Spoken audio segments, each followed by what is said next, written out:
Welcome to Caregiver Cast with Mary Elaine. Are you overwhelmed raising a family, working full-time, caring for a parent or grandparent? It can be challenging when you're doing it alone.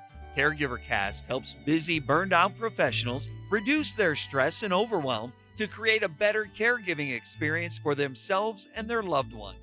Caregiver Cast brings caregivers together with experts who provide information in a variety of areas.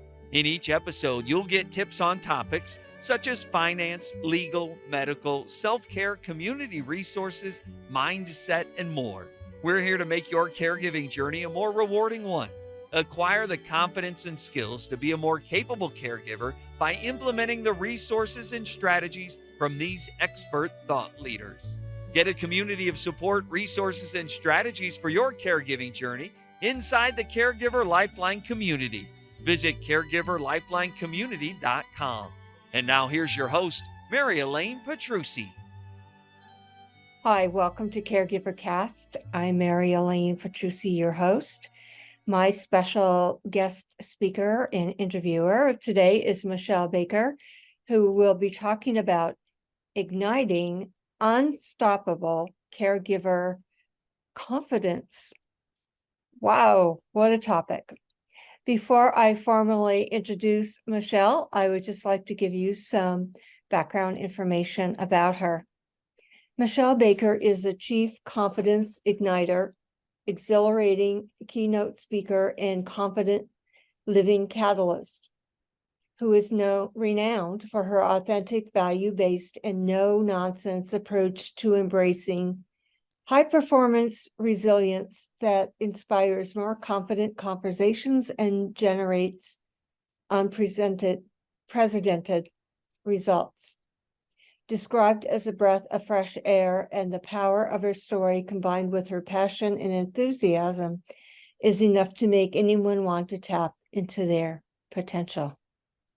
Meshell has phenomenal results and accolades, compiling an incredible track record of raving recommendations with clients such as Dell, UPS, Microsoft, Salesforce, Accenture, Women in Trucking, and more over the past 20 plus years.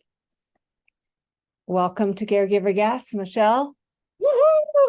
I'm so excited to finally be doing this with you, Mary Ellen. I know it's been an interesting journey, and we finally got here, which I'm really excited about. So thank you. Yeah, glad to be here. I know. How did you become, before you became this confidence catalyst, what did people seem to misunderstand about you? Well, I'd say what I felt like I was most misunderstood is because I have been a person who has actually been very jovial, right? Very bubbly. And it's interesting because I was sharing with someone recently that it's almost like I get discriminated against sometimes, and not just me, but anybody who tends to have a very positive, thoughtful, inspiring and motivating outlook. People generally don't want to often help you. They don't think about you when they're thinking about doling out whatever resources they have. People feel good when they help people who are often worse off than them. I see. Right. So yes. That's the misinterpretation, is that I don't need assistance, that I don't need support, that I don't need accolades and affirmation and hugs and all of those things. And it's not just me, it's anyone who that you see is that person. Anytime you see someone that's doing that, they are intentionally working very diligently and are incredibly disciplined to, in the face of life's circumstances, to have that type of outer jubilance. Wow, that's very profound, Meshell. I think you're right, though. It must have been a challenge when people misunderstood you, especially when you had so much to give to others because of your positive attitude. And I think that it really needs to be highlighted more so that people are more jubilant, more joyous in their life, especially caregivers who just seem to get so stuck in Yes. their circumstance and because of burnout and everything and stress. So it's I applaud you for your Yes. attitude. Thank you. Yes. Thank you. Tell me about when a client touched your heart and how that client changed your practice and who you are.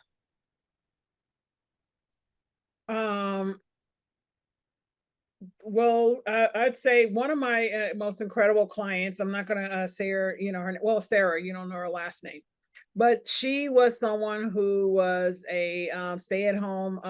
She worked at home. She was a stay-at-home mom at the time. She had relocated to an area outside of where her family was.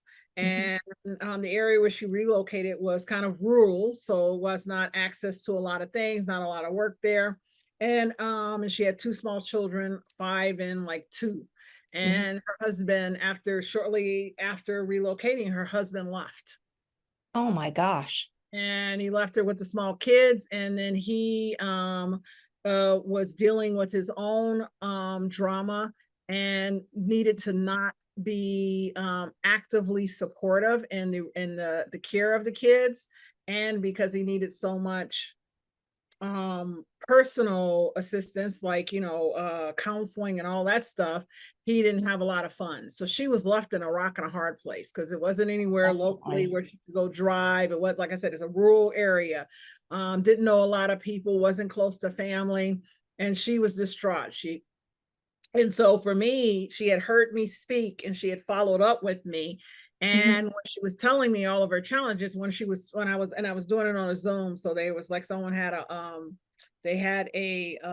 mastermind, like a group coaching with a large amount of women, and I was brought in the guest speaker around vision and confidence. And I could see her physically shaking on her little square on the Zoom while she was listening to me. So I asked the person who had offered to bring me in if it would be okay if she gave me her information and trust me to follow up with this woman, because she dropped off before it was over. And I called her, and she wrote the note on her she was taking notes from what I was sharing. She had wrote the note, "I need Meshelle in my life." And so when I followed up with her, we ended up coaching. And for me, it was interesting because I didn't even know I was going to help her, because I come from a background of faith, right? I was raised in church, so I believe in a higher power. God is who I call mine. You can call him God, Buddha, divine, Allah, anyone. And she's not. It wasn't that she was raised agnostic. She just wasn't raised in church or in anything like that. So having an external source of faith was foreign to her. So I was just like, after getting off the call, and she wanted to coach with me, she wanted to work with me. And after getting off the call with her, I actually was like, I don't even know. I was terrified. I was like, how am I going to help someone become confident if they don't have a foundation in faith? Okay. That's a really good point. Yeah.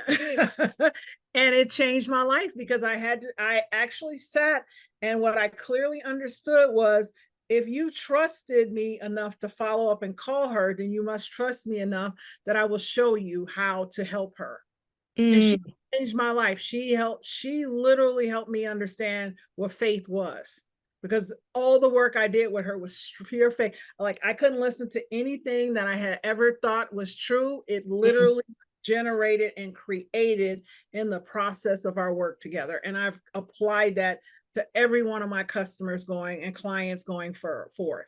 It is generated and created in the conversation as we are discovering why and what they believe I'm here to help them with. And then we create it, and it never fails. That is so amazing to do it from a faith foundation, because I think sometimes as caregivers, we get so I don't know, trapped into like the circumstance and of helping someone else, that we are just we become just so self-focused or focused on the other person, that we sometimes fail to realize how faith could really help us through a situation like caregiving, Yes. how to deal with it on a daily basis.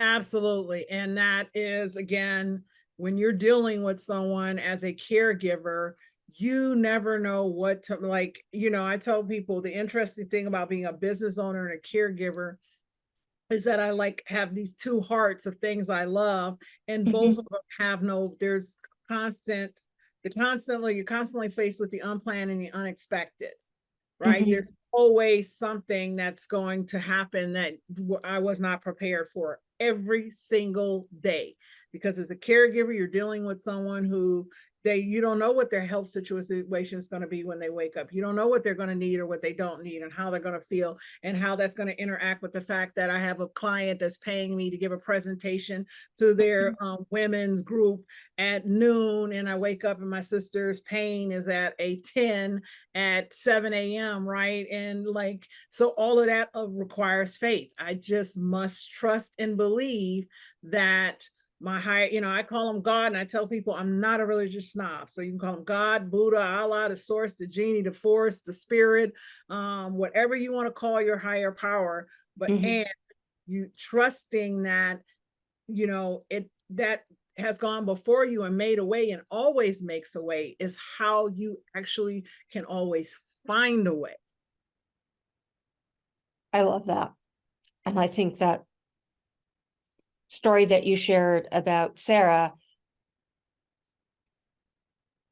really helped you serve other clients by working with them and knowing that you will find the services and the words to say, depending on their situation at any given moment. So, wow, that is so powerful, Meshell. Yes. Have that ability to do that and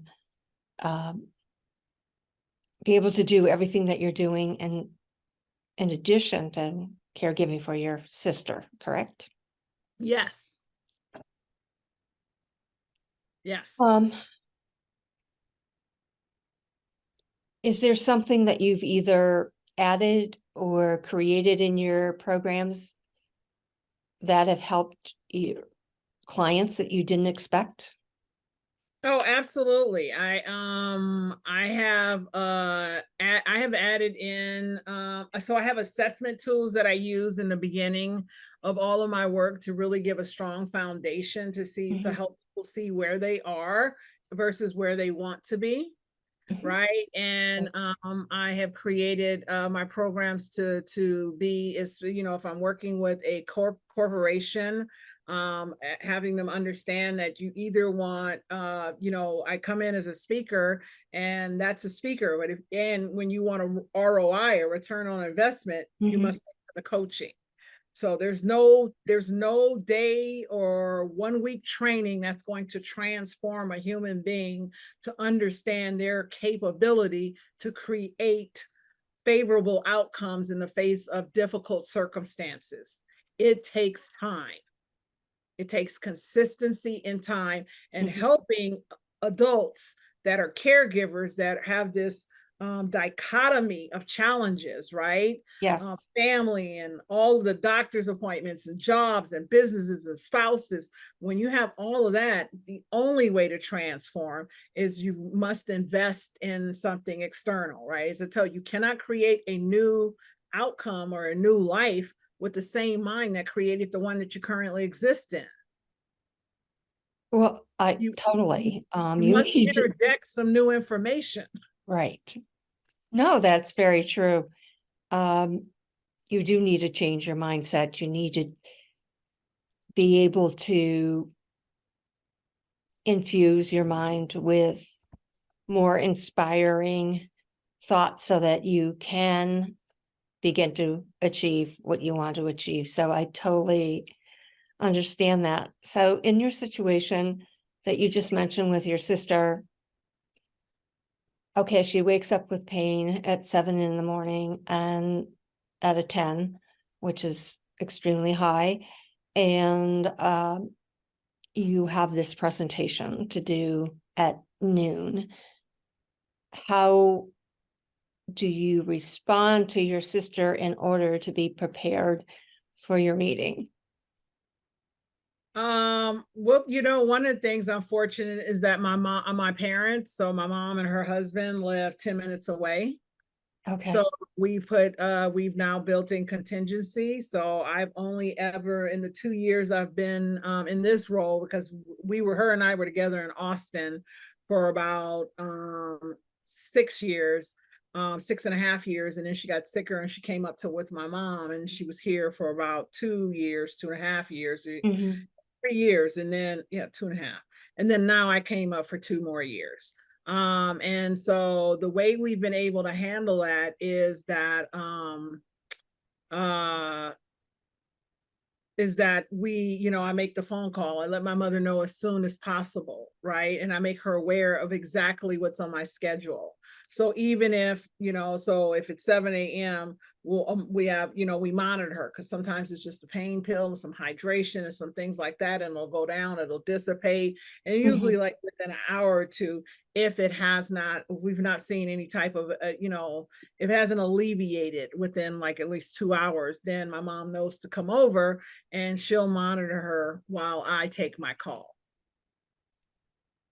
That's right. So that is really, go ahead. Yeah, but that, not everybody has the ability to do that, because not everybody will have someone else there. And right. And that's the challenge. How are you able to handle all of this when you don't have that person nearby and things like that? It's really, really is challenging. Yes, it can be and is at times. I know for me, just finding the time and the energy just to find caregivers for both my parents, in addition to working full time, also it seemed monumental. But however, when you stop and step back, you can come up with different options. And caregivers need to realize that they can ask for help, and that they can get it from either family members, or they can get it from adult daycare centers or other respite situations, so that they can recharge, so they can at least be more present when they go back to working with their loved one.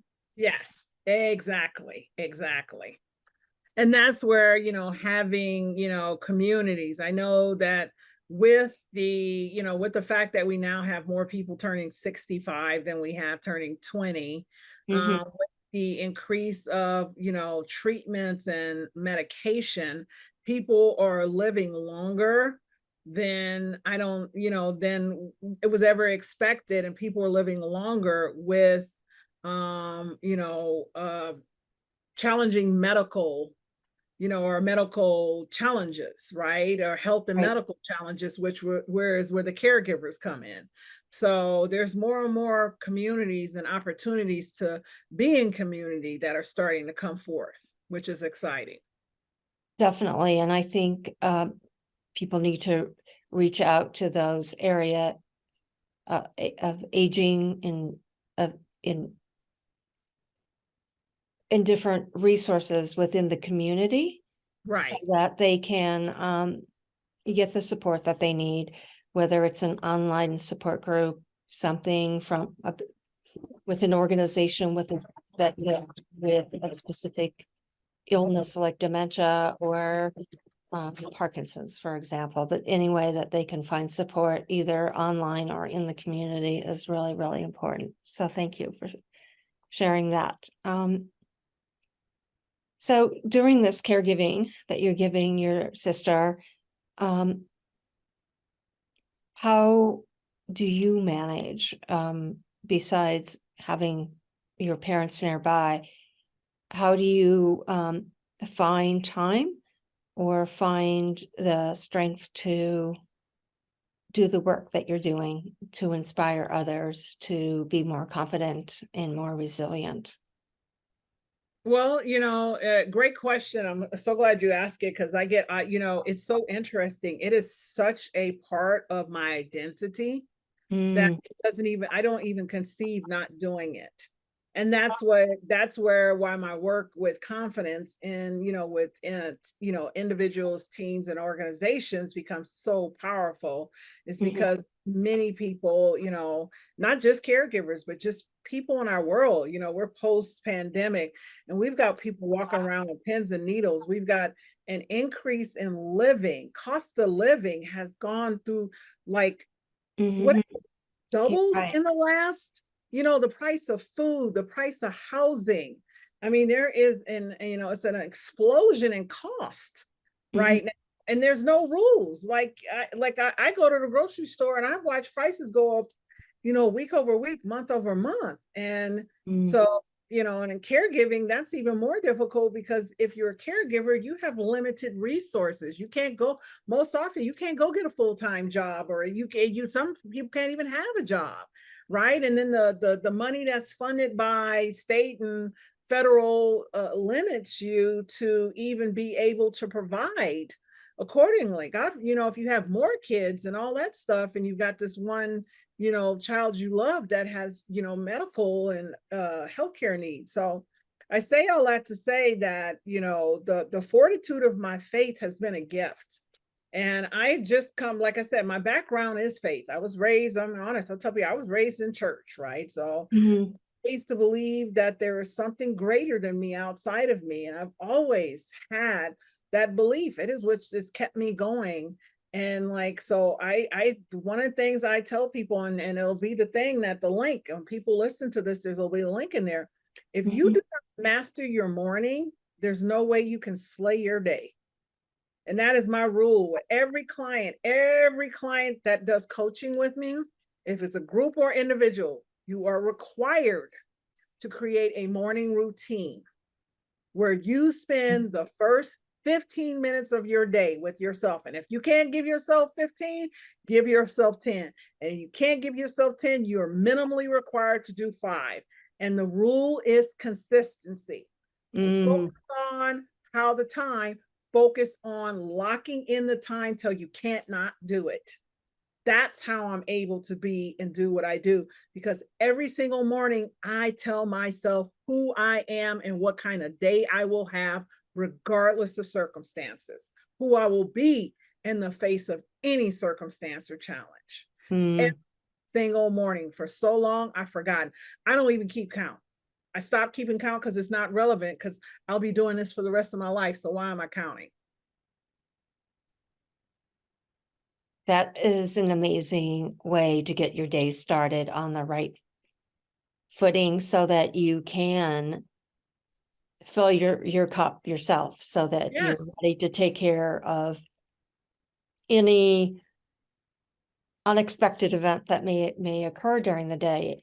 I mean, you can plan to a certain point about certain events so that you know how to take care of them in the future. However, I mean, spending every day and noticing that you can change your outlook by just saying it's going to be a great day, I can handle anything, and draw on the strength of faith that you do to make it happen, regardless of what happens during the day, is a great message, Yes. not only for me, but for caregivers, because they somehow figure that they can't spend some time to recharge themselves. And I think it's really a great habit to have, is to create it in the morning before you even start, because once you're in a situation, you may not deal with it as well as you could have if you have been more centered. So thank you for that. Yes, yes. And what I hear you saying is the importance of doing it first thing in the morning as a caregiver who is going to wake up and be faced with all type of challenges immediately from the time you wake up, right? And that when Mhm. it's not done first thing in the morning, the chances of you doing it later are pretty much zero. Like this is why it's so important to Right. do it in the first thing in the morning, because when you don't do it in the morning, you're not going to do it later. You're just absolutely not, because what you do is you set your mind to tell yourself that whenever something happens, I will take a breath, I will pause, I will reframe, I will call somebody. That's what you're telling yourself first thing in the morning. And it's the repetition of telling yourself over and over and over and over and over and over and over again where it finally kicks in. Because when you first start telling yourself how amazing your day is going to be, how amazing you're going to be, you're going to still be having a crapshoot every day. You're going to be crying, you're going to be falling apart, and you're going to be Mhm. wondering if what you're telling yourself is going to work. This is the definition of faith. This is why it's so powerful, Mhm. because what you're Yes. creating and establishing in yourself is believing that in spite of what you see, feel, hear, and think, so in spite of your circumstances, in spite of the delays, the denials, the things that didn't go right, and the Mhm. things that the unplanned and the unexpected, that you are believing, your mind is believing that it's going to be incredible. And one day you wake up and no one can tell you when. This is the biggest trick in life, is Mm. no one can tell you when you will wake up, and that identity of that amazing person you have told yourself you're going to become, you wake up and you are him or her. But, and the other thing is, if you don't do this on a daily basis, you will never become him or her.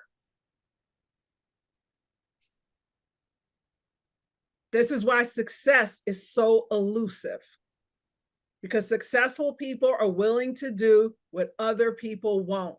And that is be consistent in the face of not seeing results. Whew, that's very profound. Thank you for sharing that. I've heard it before. However, in this context, especially for caregivers, is they really need to create some kind of self-care early in the morning and be consistent with it. And they will, over time, see how they handle things in the environment or with their loved one.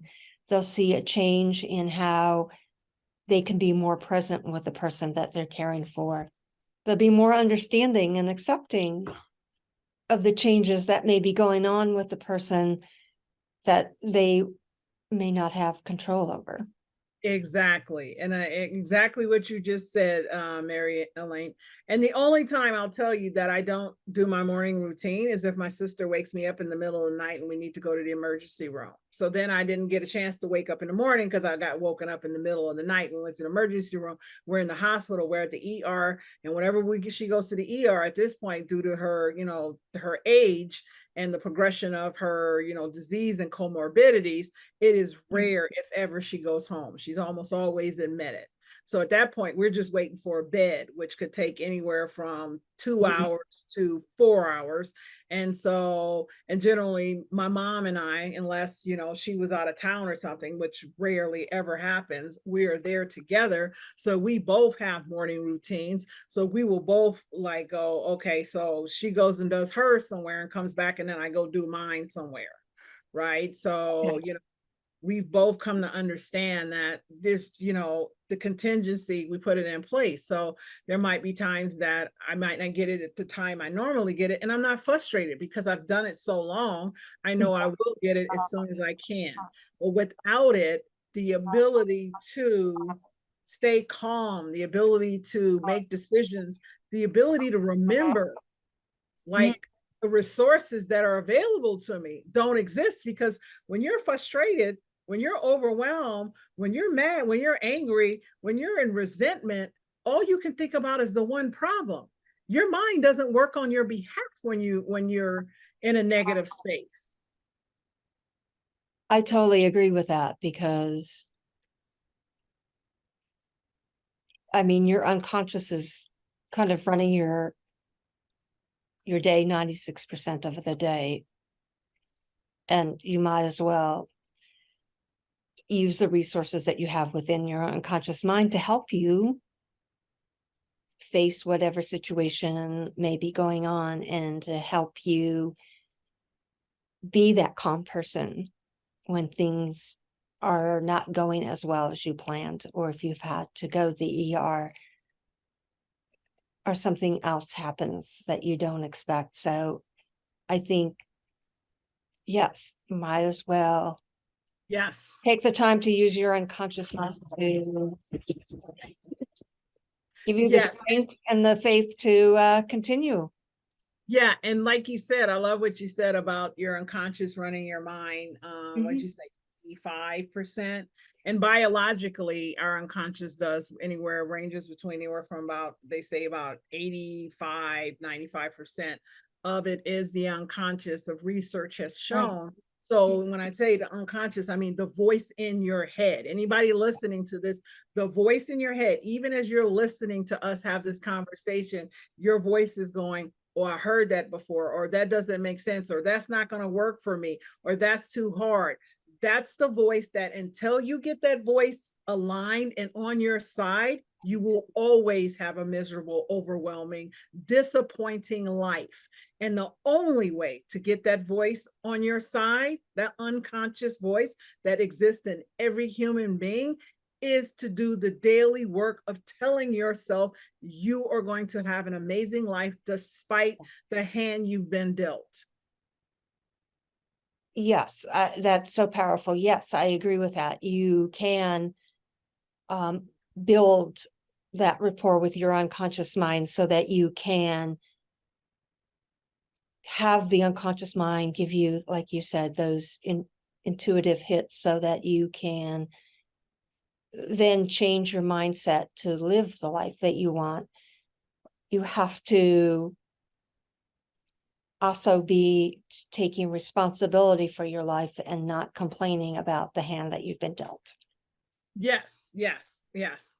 And align what you say. So there's a term that you use that I actually shift from, that have to, because you really don't have to.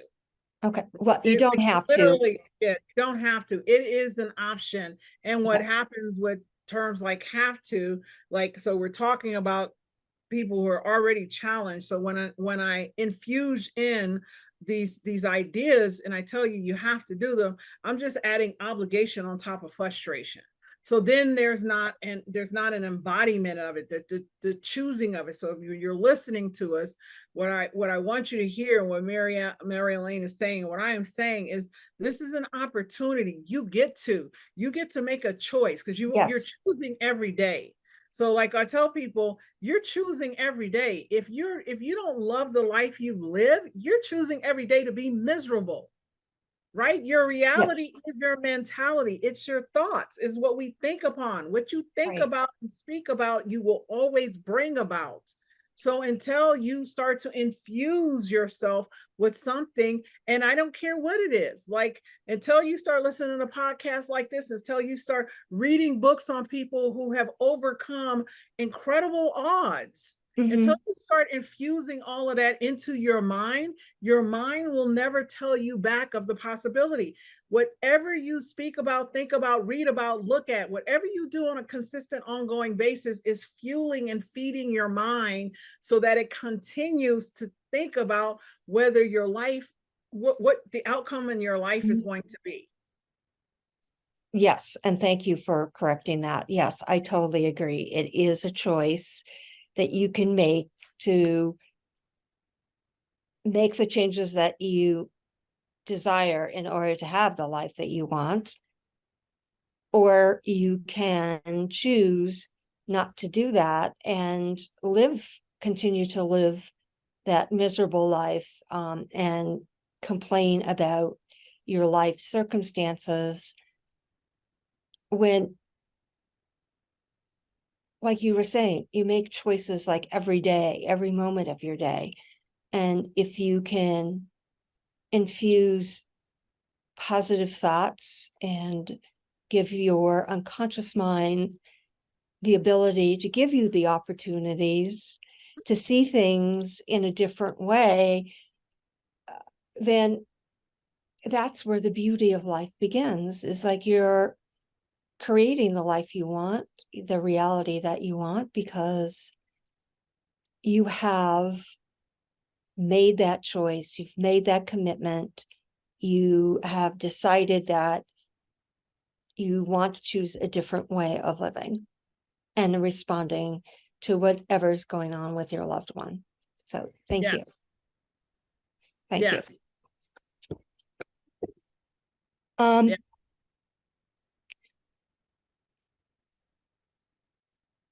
So if you could change anything or have a billboard with anything on it. I was just laughing because I love this question, right? Okay, so and I don't know why all of a sudden I'm like, man, how do I answer this? well, I don't know. It's your choice, obviously. So if you could have a billboard with anything on it, what would it be and why? Based on the talk or the interview that we're having here today. So oh wow. A billboard with anything on it. I don't know. Like, this is a great question because I've just I've just had I guess a kind of a transformation in myself and my business recently. So what the things that I used to say are starting to kind of get tweaked and refined. So the first thing that came to my mind is, an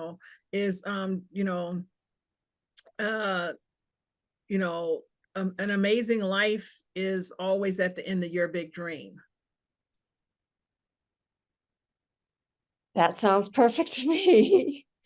So yeah, and yeah, because what that does is it requires a human being and an individual to come outside of themselves, to actually see themselves like outside of their current circumstances. So when you dream big, you're looking outside of your circumstances, and you are using the biology of the brain, which is encompasses roughly 100 million neurons. So every human being is walking around with a supercomputer that all it wants to do is create for you. The challenge is most people are just stuck struggling, trying to get out of their current circumstances. So they're using 100 billion brain cells on minuscule pettiness.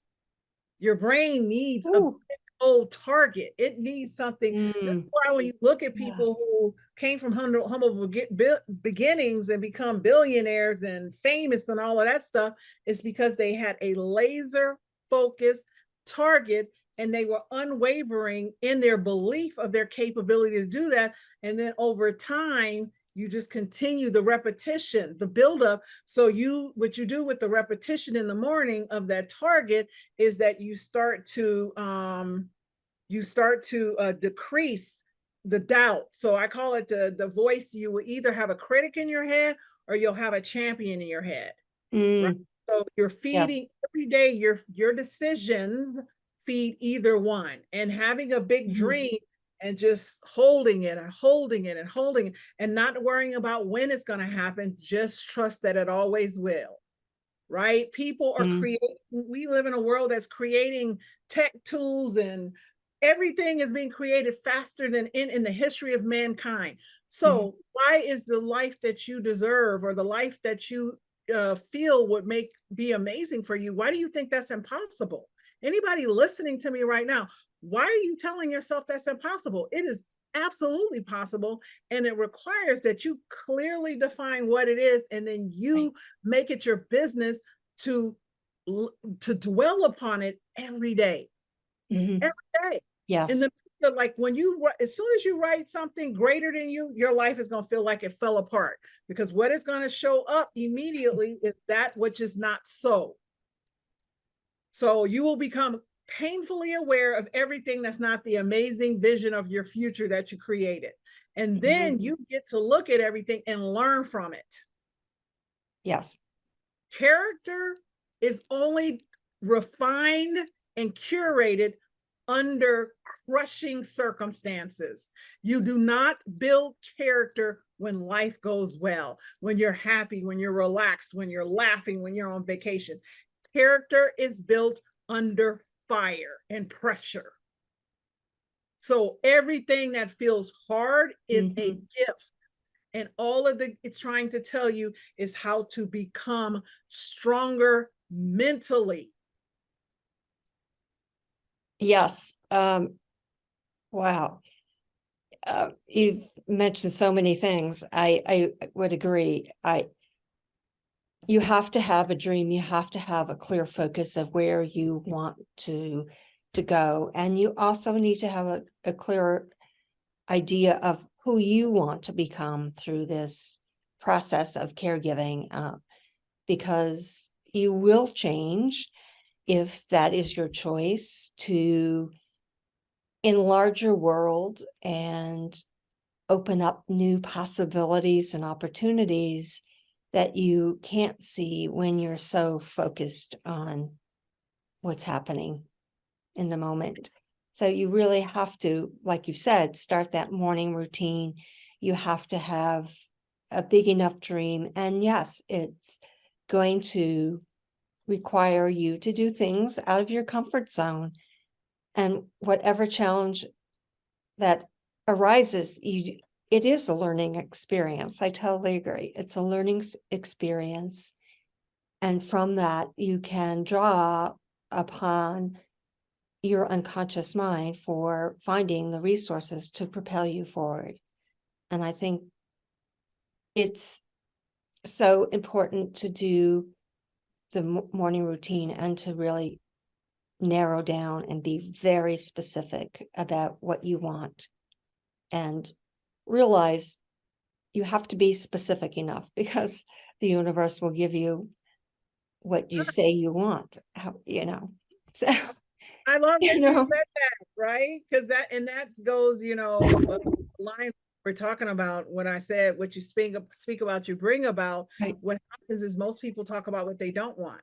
And the universe, God, universe, Allah, whatever you want to Right. call it, keeps, all you do is you keep recreating that. When you're complaining, you just keep creating more situations to complain about. Right. And Exactly. and that's why something as simple, and I tell people 15 minutes is literally the mathematics of 15 minutes is 0.01% of your day. Well, thank you for that's letting it. me know That's that a it's lot. only 0.01% of my day. Thank you.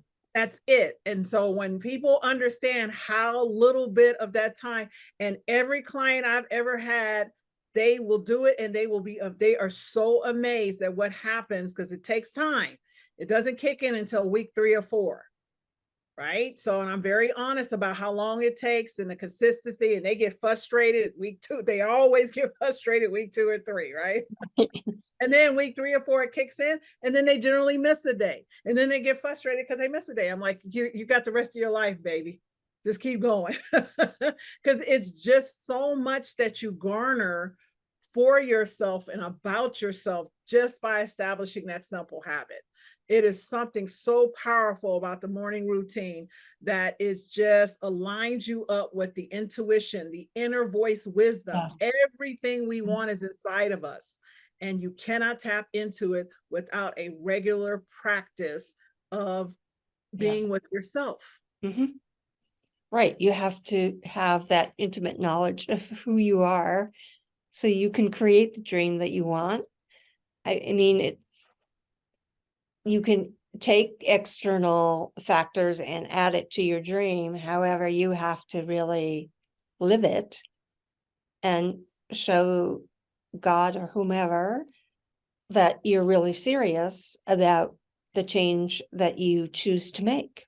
Exactly. So this has been totally an amazing interview. before we close, I'd just like to ask you one more question, if you don't mind. If you were to have dinner with any three people, dead or alive, who would it be and why, and how can that inspire caregivers to use role models to achieve their dreams? Oh my, oh my. So I would definitely have dinner with Harriet Tubman. Mm, You know, she did something in the face of circumstances that yes. are Mm, almost incomprehensible to me. Like, you know, I would definitely have dinner with her. And I've done a marathon before, and I thought I was gonna die, and I knew it was lights, there was food and water around. I knew it was gonna end at some time. And I became very aware that my ancestors did something that was far worse than that, without shoes, in the cold, in circumstances, dogs, fear of death. They did that. So it was mhm. just really that I've always held that in my heart. And then the other one is Madam C.J. Walker. She's the first Black millionaire, right? In the face of post slavery, in a time where, you know, women were washing clothes and taking care of other people's kids and cooks in kitchens. She built a business and became a millionaire. Yeah, so that is she's absolutely incredible. And yeah, and I definitely rounded out with Oprah, right? Oh, Because yes. you Yeah. know, Oh, I had to of round it out course. with I Oprah. mean, yeah, And it's that's an interesting obvious that choice. yeah, Yes. yeah. And it's interesting because if we can't see, if when we can't see ourselves succeed, we don't believe we can succeed. And you know, Mm, and this question is not a question that was ever asked for me before on an interview, and I am actually delighted to hear my own answers because I picked 3 Black women. And it's very important to me. And mhm. I say, so I tell anybody listening, find people who, if you're never going to find somebody that's going exactly through what you're going through, and looking and reading the history of people who have similar circumstances. The voice in your head doesn't know the difference of like who can or can't. All it knows is that when you constantly feed it stories that people have overcome, your voice will start to it will start to process. Remember the 100 billion brain cells I talked about? They Yes. begin to process possibility. They begin to talk back to you when you start to feel fear. It will start to question and go, well, wait a minute. I think we heard something about somebody like, and I tell people when I did the marathon, I wanted to Mhm. give up a lot of times, but every time I wanted to give up, my brain kept feeding me stories about Navy SEALs and prisoners of war and like all these different stories I had heard on podcasts or read in books or heard in you know, when I was at seminars and, you know, conferences of people giving all this motivation and enthusiasm and Mhm. inspiration. And it's what kept me going. So again, you can do this. You can create something. This is not an accident that you are where you are. I promise you, there's a Yeah. population that needs, there's a group of people that need you to see above your circumstances, and you can Yes. change many lives when you say yes to you first. Yes. Thank you. Um, yes, I think the 3 women that you chose um are or were very influential, and I think that's so important for caregivers to realize that they can have their dream, they can model characteristics of different people that they admire and meld it into the person that they want to be. And yeah, it takes courage. It takes uh, the ability to stand up and be authentic with other people. And it's just the more you give your unconscious mind powerful people to emulate or powerful suggestions so that it can find resources for you because you have them within inside of you. And I think circumstances should not be a barrier like we've been saying, to what you can achieve. Yes. You're holding yourself back from achieving what you want if you don't follow these daily habits and give yourself time so that you can reflect and be more present with the person that you're caring for. Yes. All right. Wow. We've had an amazing discussion here. So, Meshelle, can you give us 3 takeaways for caregivers so that they can continue being inspired by what we've discussed today so that they can have the life that they want? Absolutely. I my I call it Dream Big. So BIG is an acronym I often use in talks and presentations and trainings and coaching. And it's a simple one to remember, right? So we talked about having that target for your mind. And the big BIG is belief. So until you believe in something greater than yourself, until you actually understand that why your circumstances are, because you keep talking about it. Remember, you only talk about what you believe, and until you create something big to believe in, it's going to it'll never change. So challenge your beliefs and create something big. And then I is imagination. Once you decide what that big is, you must spend time imagining it. That's where that morning routine comes in.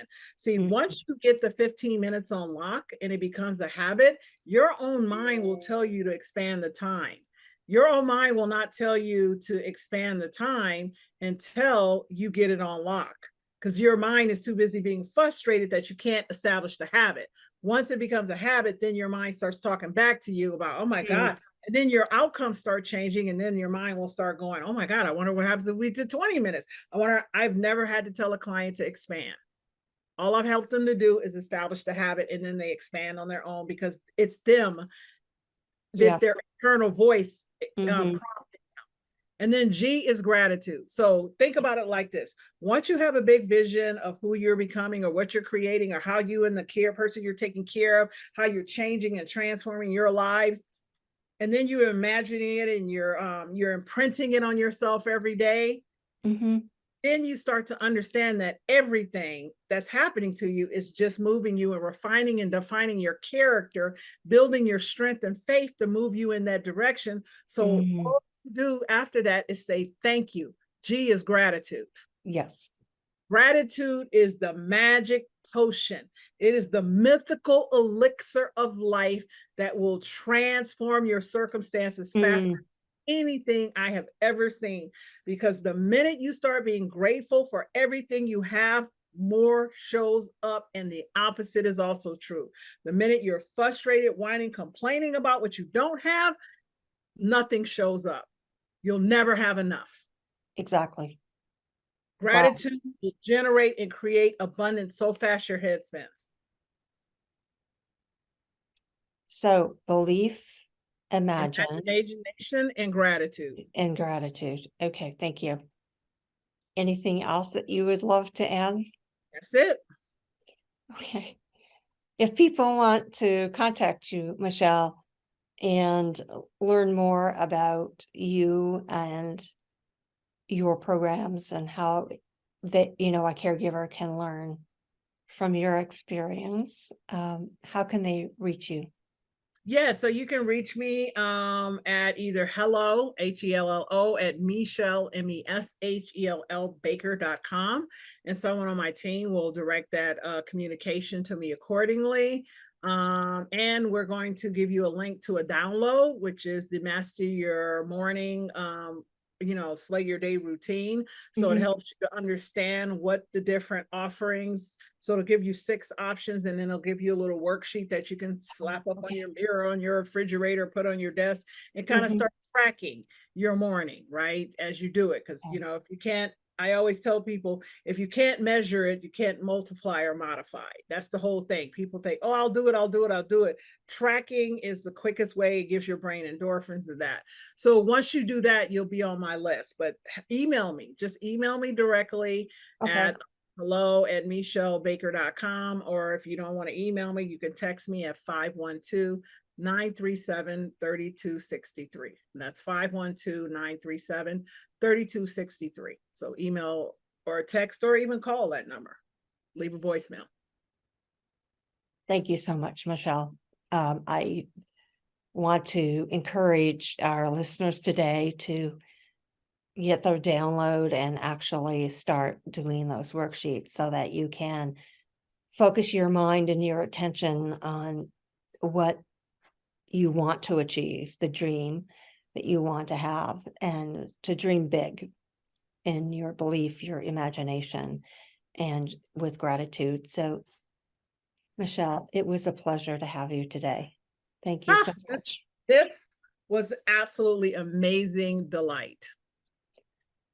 You have so much energy, and I can see why your clients really enjoy working with you, because you're just so positive and so full of life. And I think that is something that I think caregivers need to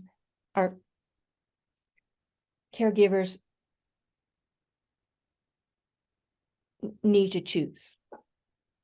Yeah, absolutely. I discovered quickly that I was going to make myself miserable, and my misery was impacting me and my sister's relationship, and it was just downhill. It was just down. It was Right. like trying to walk through quicksand. Mhm. I was miserable, so I realized that she can't do the work because she's in pain. She's like, got cognitive challenges, like she's on meds, she's drowsy half the time. I was the one that was responsible to make the transformation, and in making that transformation, it really changed. It really changed. It changed me, it changed my mother, it impacted the family in a powerful way. And that's what they're not willing, or I would just say not, because I don't know you, so I'm not going to say that. I correct myself. It's a challenge to do something consistently without results. That's the hardest thing for an adult human being to do, is to consistently do something and not be able to physically see, feel, or hear results. And that is when I say successful people, success is simply, by your definition, what does it mean? Somebody successful is a kid graduate from high school. Somebody's success is, just to buy their first house, to get a car, to get a better job. Success is by your standard. So whatever that target is that you created, and that's the most difficult thing for a human being to do, is in the face of achieving success, is to stay the course without results, without seeing a result. That's a very good point. And you have mentioned it earlier about it taking about 3 weeks to establish a habit. And yes, it's going to be a challenge the first 3 weeks. And if you go in with that idea, then you will hopefully be more willing to keep going, so that you can get through that period of time so you can achieve what you want. Yes. So thank you so much, Meshelle. Thank you so much for this opportunity to share and inspire caregivers. Thank you. And kudos to you and your parents for taking care of your sister. I know it can be a challenge. I had to go to court 2 days before Christmas to start the guardianship for my mother, because my father was in denial that she had Alzheimer's. So, yes, every caregiving journey is different. However, the way we look at it really can make a difference, so that it can be more purposeful for not only the caregiver, but the person receiving the care. Yeah. Thank you. You're welcome. Thank you for listening to the Caregiver Cast today. Get a community of support, resources, and strategies for your caregiving journey inside the Caregiver Lifeline community. Visit caregiverlifelinecommunity.com. Get involved with the show. Send your email to mpetrusi2002@gmail.com. And we'll see you again next week for another episode of Caregiver Cast.